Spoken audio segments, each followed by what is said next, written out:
Ma'am, step away from the vehicle. The words slice through the air like a blade drawn too fast. Projections are dropping fast. Every head in the showroom I assure you, turns. the car's integrity The is air, absolute. once filled There is with no need for polite concern. music and the hum of sales talk, drops into silence. A man in a navy shirt, Tom, the floor manager, points across the polished tiles toward a woman standing beside a black luxury coupe. His voice carries that familiar mix of fear and authority, the kind that hides prejudice behind policy. The woman doesn't move. Beige suit, white silk blouse, calm hands, eyes that do not blink. Tom takes another step forward. That's not your car, miss. Don't make this harder than it needs to be. She tilts her head slightly, just enough for the light to catch her face. I wasn't aware admiring my own car was against policy, she says. Her tone is soft, but it lands hard. Two sales associates whisper from behind a pillar. She probably borrowed those keys, one mutters. Another chuckles. You'd be surprised how real fake confidence looks.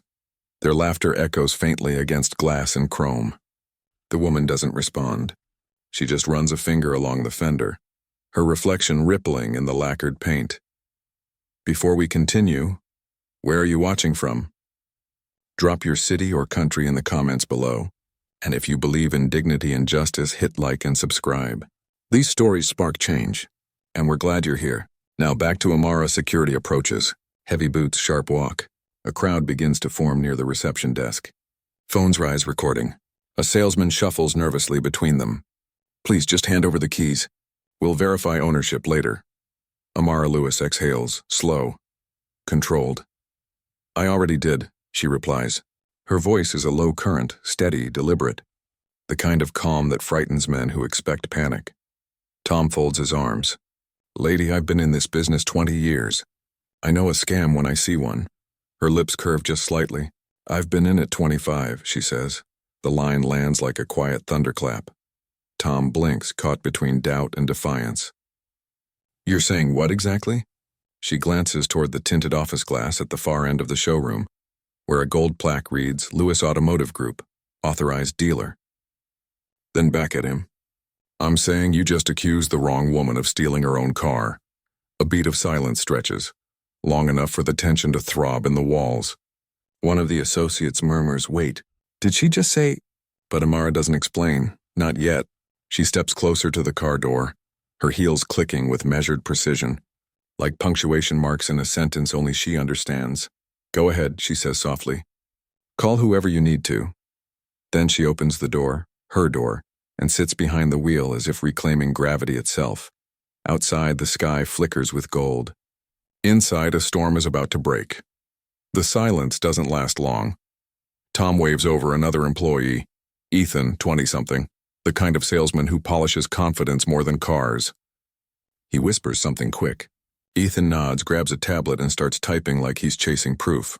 Ma'am, Tom says louder now, glancing at the small crowd gathering by the glass wall. We've had a string of incidents lately. You understand why we can't just let anyone sit inside an active client's vehicle. Amara stays seated, calm. Her fingers rest lightly on the steering wheel. The dashboard lights glow to life. Then verify it, she says. Ethan stares at the screen, frowns, then shakes his head. Nothing comes up, no name. No match, see? Not in the system. Tom's tone shifts from cautious to certain. That's enough. Step out, please. She doesn't. She looks straight ahead at her reflection in the windshield, her voice soft. Maybe your system isn't ready for someone like me. That line lands. It ripples through the room. A woman near the reception desk mutters, This feels wrong. Another raises her phone. Red light blinking. Recording, Ethan crosses his arms. Look, you can make this easier. Hand over the keys and we'll sort it out with corporate. Her jaw tightens slightly. You're speaking to corporate, he laughs. Right, and I'm the CEO. She turns her head. No, you're not. Before we go further, pause for a second.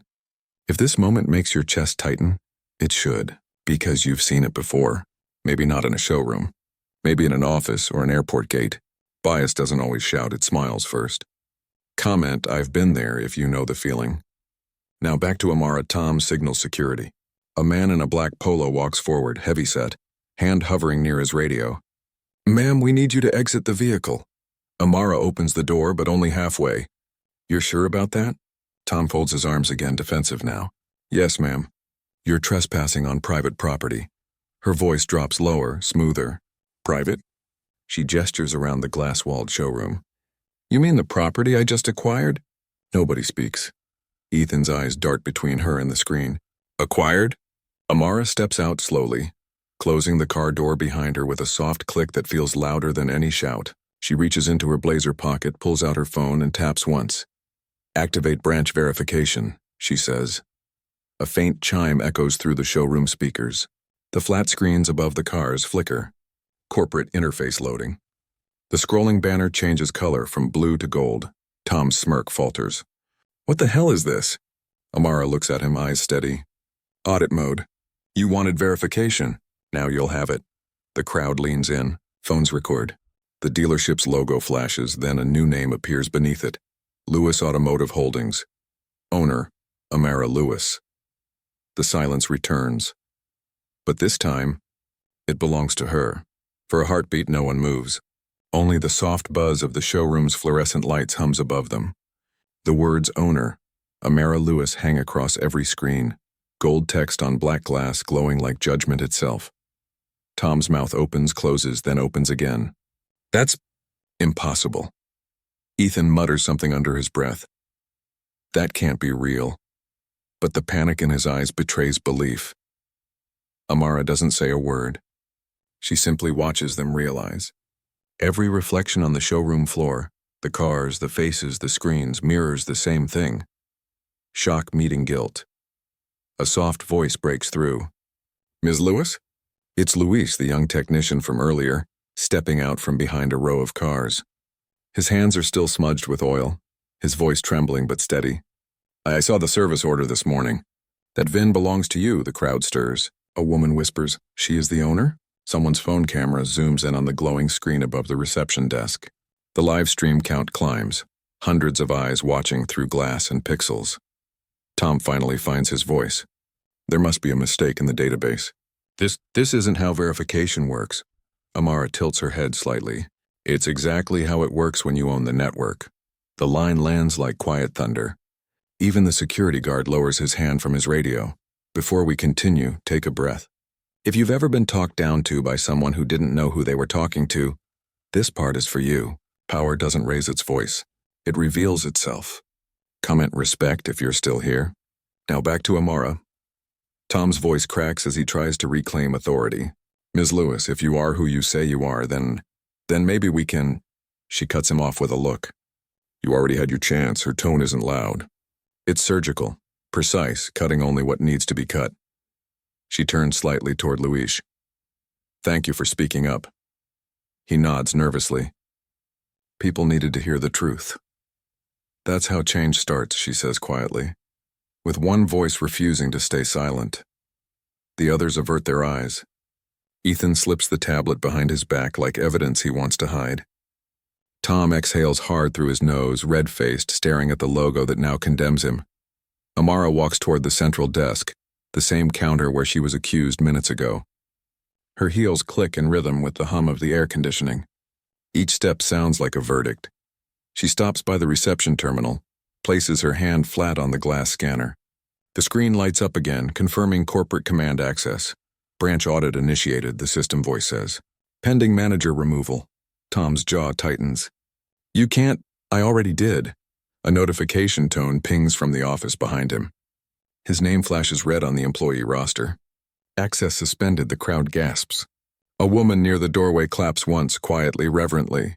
Others follow, hesitant at first, then louder. Amara doesn't smile. She doesn't need to. Justice here doesn't roar.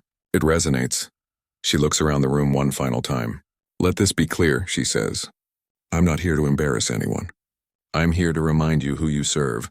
Every customer who looks like me, talks like me, and still gets told you don't belong.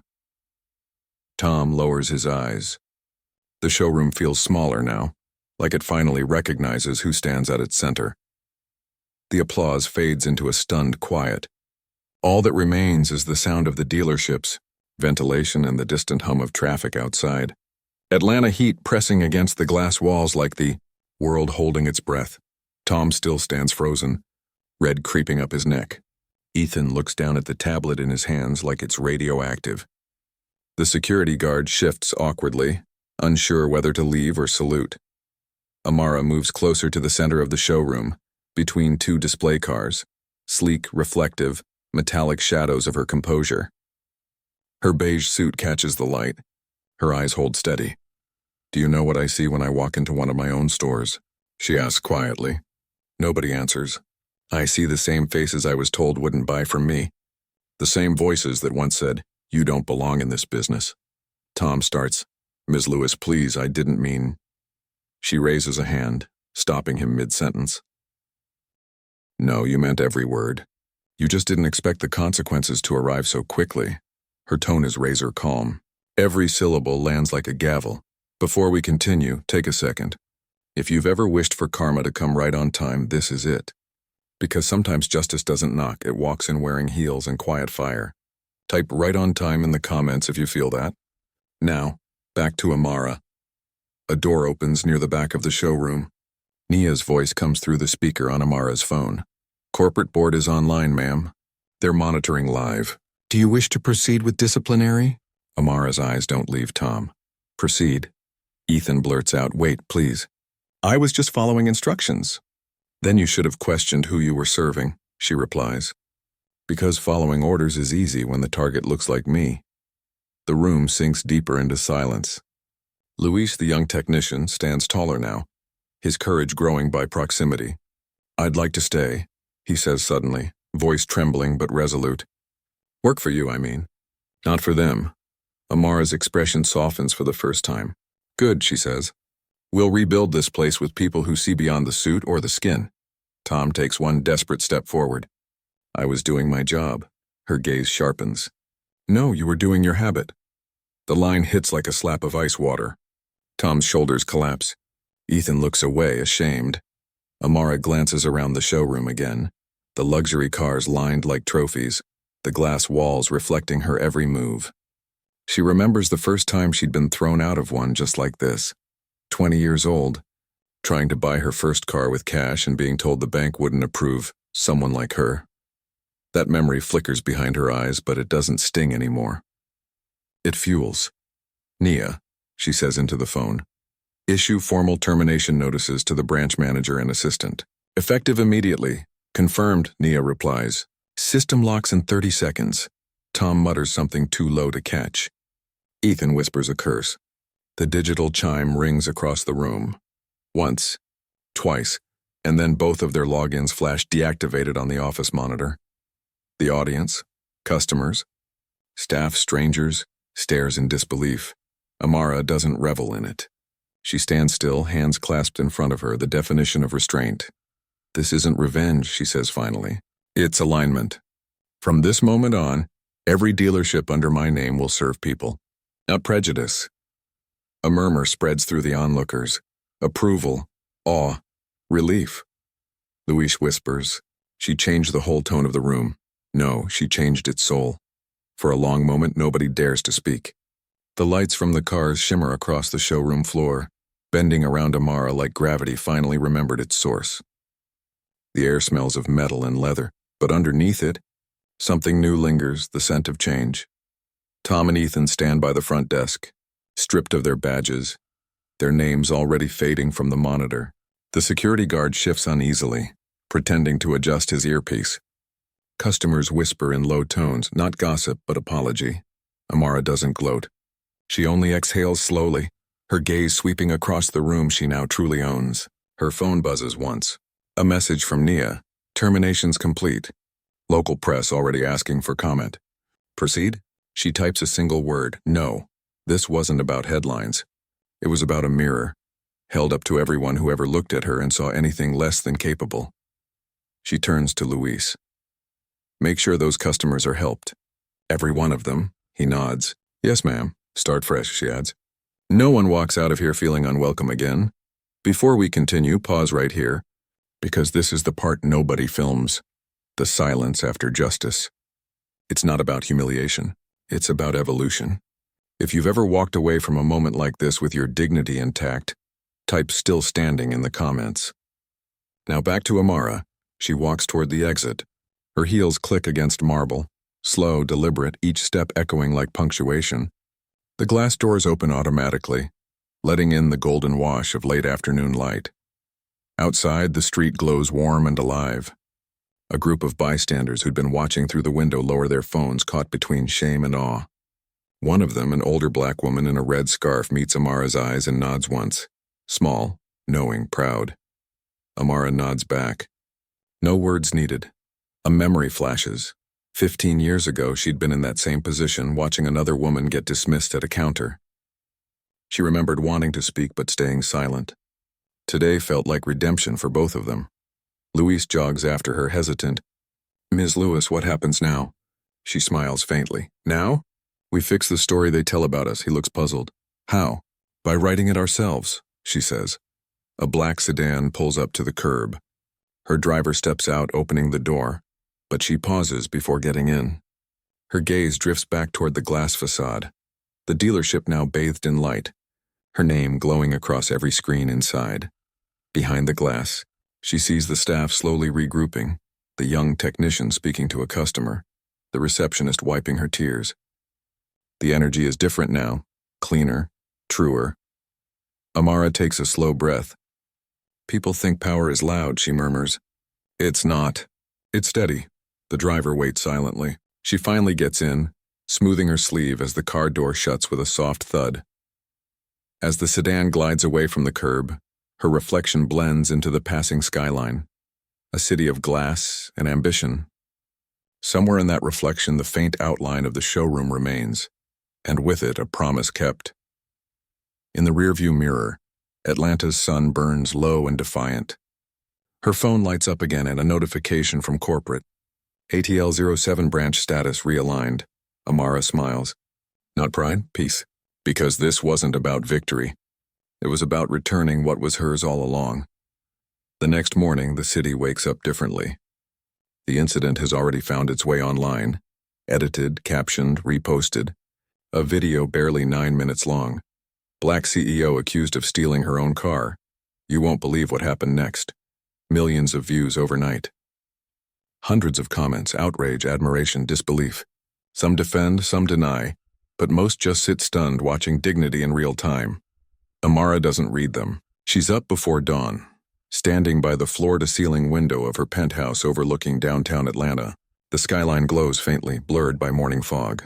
She sips black coffee, silent. The world's noise is out there. Her calm is in here. Behind her, the TV runs on mute, replaying footage from the dealership. The headlines scroll across the bottom. Lewis Automotive responds to viral confrontation. Before we continue, let's slow down. Because this is where the story stops being about a single dealership and becomes about a culture. Ever noticed how a single act of restraint can echo louder than outrage? If you believe composure is power, drop Grace Wins in the comments. Now back to Amara. Nia walks in, tablet in hand. Press wants a statement. CNN, Essence, Business Daily, all of them. Amara doesn't turn around. What's the tone? Mixed, Nia says. Some think you staged it. Others call you a symbol. Amara smiles faintly at her reflection. Symbols don't change anything. Systems do, Nia nods. Then maybe it's time we build one that works. They stand there for a moment, quiet. The morning sun finally breaks through the fog, scattering gold across the glass.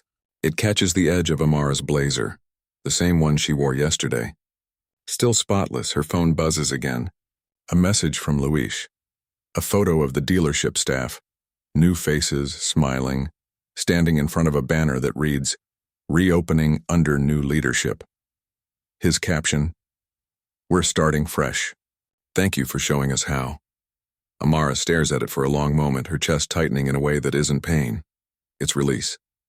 Cut to a conference room later that day. Amara stands at the head of a long glass table. The board of directors listens in silence. Charts, contracts, balance sheets, and all meaningless compared to the conviction in her voice. I'm done letting our brand be a logo, she says. From this point forward, it's a standard. A pause. Then she continues. Every manager under my name will go through bias training. Not the performative kind, the real kind. I want every customer to walk in and feel like they belong before they even speak. One board member hesitates. That could be expensive. She meets his eyes. So is ignorance. The room falls quiet. Then one by one, heads nod. Later, as she walks down the marble corridor, Her heels echo again. The same sound as in that showroom, but softer now. Triumphant, not defensive. In her mind, she hears her younger self, the 20-year-old version who once stood outside a dealership, holding rejection like a scar. "You did it," that younger voice whispers.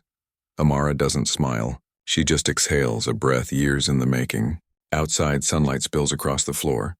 Her reflection walks beside her, older, stronger, unbothered.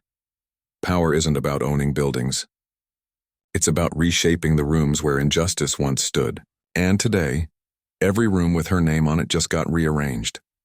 By the end of the week, her face is everywhere. Screens in airport lounges, phone feeds, talk shows, podcasts, clips spliced with slow music, captions shouting "the calmest CEO in America." Hashtags bloom like wildfires. Amara Lewis, her grace under fire. She owned it. But not every echo carries admiration. A panel on a business network debates her actions. One anchor smirks. She could have de-escalated. It's just a misunderstanding. Another responds, "You call accusing someone of stealing their own car a misunderstanding?" The clip cuts mid-argument, another upload, another million views. Amara watches none of it. She's on a quiet flight to Chicago, seat by the window, documents open on her tablet. While the internet argues, she builds. Across the aisle, a man whispers to his wife, "That's her, the CEO from the video." The wife glances, then nods. She doesn't look angry. "No," he says softly. She looks free. Before we continue, think about that word. Free. Not from struggle, but from needing to prove anything anymore. If you've ever turned judgment into fuel, comment, "Still rising." Now back to Amara. The plane lands at O'Hare under gray skies. Rain streaks down the windows, streaks of silver over concrete. Her driver waits with an umbrella, but she waves it off. She likes the rain. It hides the whispers. At the downtown office, her team stands waiting. Nia, Luis, and a few new hires flown in from different branches. On the conference screen behind them, a paused frame of the viral video glows. A frozen moment of her standing in that showroom, calm amid chaos. Nia begins, "We can't contain it. Every outlet wants exclusives. Some want to turn it into a documentary." Amara sets her bag down. "Then we set the tone." Luis frowns. "You mean do our own version?" She nods. "If they're going to tell my story, they'll tell the truth. Not the spectacle." Cut to later that afternoon. A recording studio. Minimalist, white walls, one chair, one camera. Amara sits facing the lens, no script, no crew beyond Nia. She begins quietly. "I didn't plan to become a symbol. I was just tired of being mistaken." A pause. "Tired of watching dignity debated like a headline." Her voice never rises. "It doesn't need to. The camera loves honesty more than performance." She continues. "When you've been underestimated long enough, people think your calm is submission. It's not. It's calculation. It's clarity." She leans forward slightly. "And if my silence looked powerful, it's because peace is what power looks like before it acts." Nia swallows hard behind the lens. She knows this isn't PR, it's testimony. Hours later, the finished clip goes live. No soundtrack, no dramatic cuts. Just her words. Within hours, it eclipses the old footage. The algorithm bends to truth. Comments flood in. "This is how leadership sounds." No shouting, no fear. Just presence. Luis texts her one line. "They're finally seeing what we saw." Amara reads it, then turns off her phone. Outside, Chicago's lights shimmer through the rain. She watches her reflection in the window, steady, unshaken. The world is still loud, but now it's repeating her rhythm. Night settles over Chicago like a slow inhale. Rain has turned the streets into mirrors, each puddle a flicker of neon and memory. Amara stands at the window of her hotel suite, phone silent, mind loud. The day's emails, interviews, offers, all waiting. But her thoughts drift backward to a sound she hasn't heard in years. The slam of a showroom door.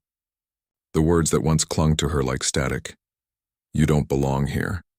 She exhales, the glass fogging faintly in front of her. Sometimes success doesn't erase the memory, it reframes it. Cut to, flashback Atlanta, 15 years ago. A much younger Amara, no title, no shield, standing in a dealership lobby. Her credit card declined because the clerk didn't trust it. Her check needed verification. And when she asked for the manager, he never came out. She remembers how small that moment felt, how humiliating. The same heat rising in her chest then is the same one that drove her company's rise later. She'd walked to her car that night, an old silver sedan, and whispered to herself, "One day they'll have to hand me the keys." Before we continue, breathe this part in, because memory isn't pain, it's proof. If you've ever turned a wound into direction, drop fuel not fear in the comments. Now back to Amara. Back in the present, her reflection merges with the city lights. Her phone buzzes softly, a message from an unknown number. "Ms. Lewis, I was one of the women who walked out of your dealership that day. I came back today. Your staff treated me like royalty. Thank you." She stares at the text, her chest tightening. Not pride, not even relief. Something quieter, completion. She types back, "You were always royalty. They just didn't see it yet." The reply comes seconds later. "Now they do." A faint smile flickers across her face. Nia calls. "Amara, are you still up?" "I am." "There's talk of inviting you to the Diversity and Business Summit next month. Keynote speaker." Amara chuckles softly. Irony's got a sense of humor. Nia laughs. "So should I confirm?" Amara looks out the window again, at her own reflection framed by the lights of a city that once ignored women like her. "Confirm," she says finally. "But tell them I'm not coming to inspire. I'm coming to remind." Remind who? Everyone who ever looked past us. The call ends. Silence again, except for the rain ticking softly against the window. Amara closes her eyes. In her mind, the dealership plays again. Tom's voice, Ethan's disbelief, Luis's courage. But this time she isn't reliving it. She's mastering it. Justice didn't rewrite her past. It harmonized it. She whispers to herself, "You didn't break me. You built me."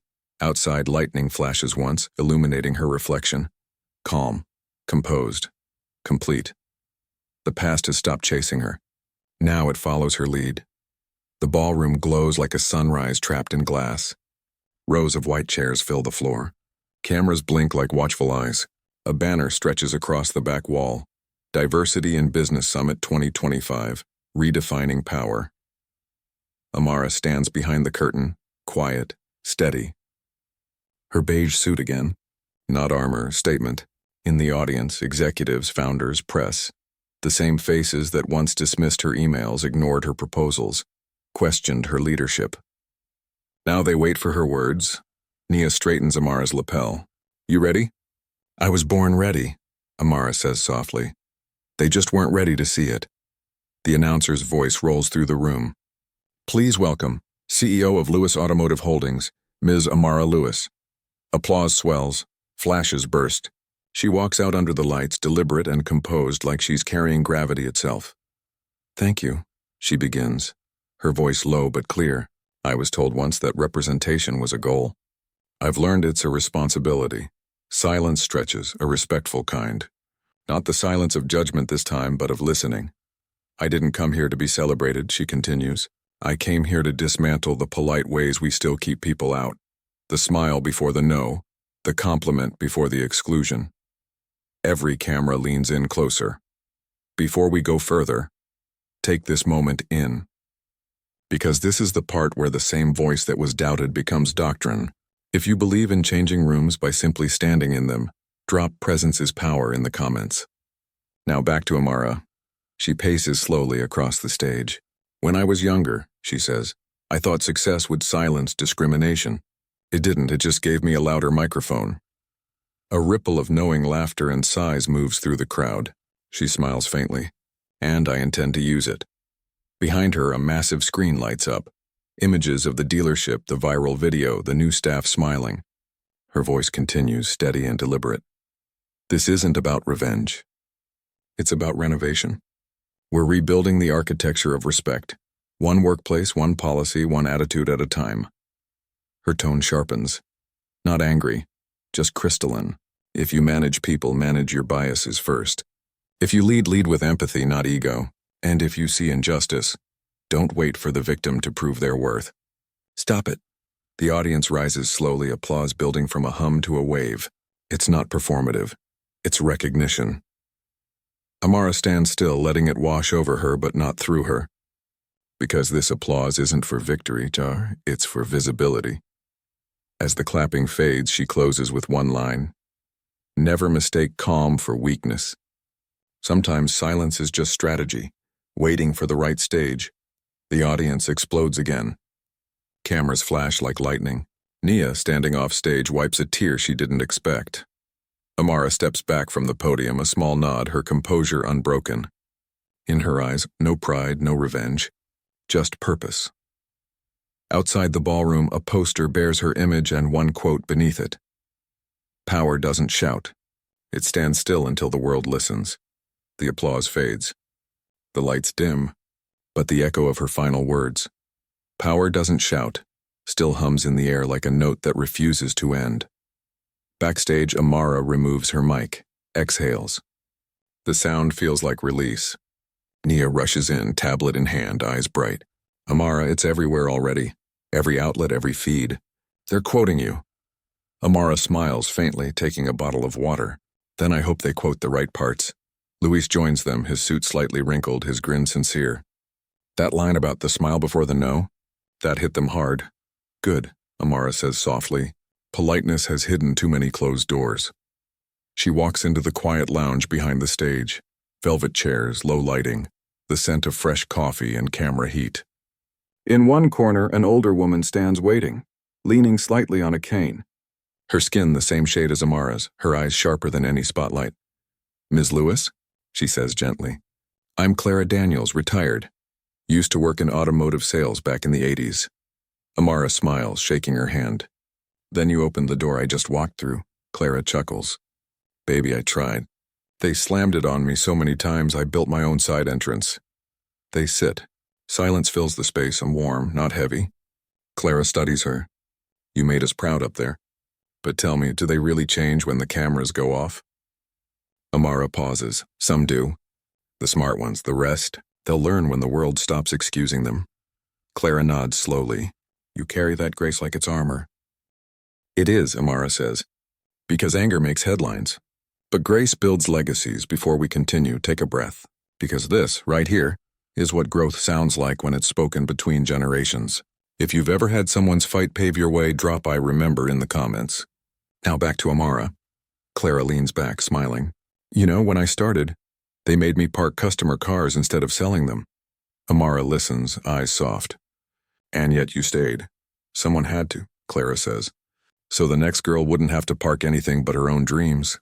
They both laugh, quiet and understanding. Nia peeks in. Amara, press is waiting outside if you're ready. Amara glances at Clara. Do you mind walking out with me? Wouldn't miss it, the older woman replies. Outside the lounge, cameras flash again, but this time Amara isn't alone. She steps beside Clara, 2 generations of black women who refused erasure, and faces the crowd. A reporter calls out, Ms. Lewis, do you see yourself as a symbol of change? Amara exchanges a glance with Clara, then answers, no, I'm the result of it. Another voice shouts, what's next for you? She smiles, serene. Making sure no one like her, she gestures toward Clara, has to fight alone again. The cameras click furiously. Clara squeezes her hand, whispering, that's how you turn pain into policy. Amara nods. And policy into progress. They stand there for a moment, 2 women, same light, same lineage. While the world documents something it still doesn't fully understand. The elegance of justice without vengeance. 2 weeks later, Amara is back in Atlanta. The city hums softer this time, not as an obstacle but as a witness. Her car glides through the same streets where everything began. The polished avenues, the glass towers, the dealerships lined like cathedrals of ego and chrome. The driver turns to her. Ms. Lewis, straight to headquarters? She shakes her head. No.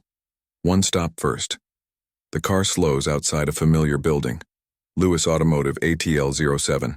The same showroom where the confrontation ignited. The same marble floors. The same scent of fresh leather and metal polish. But something's different now.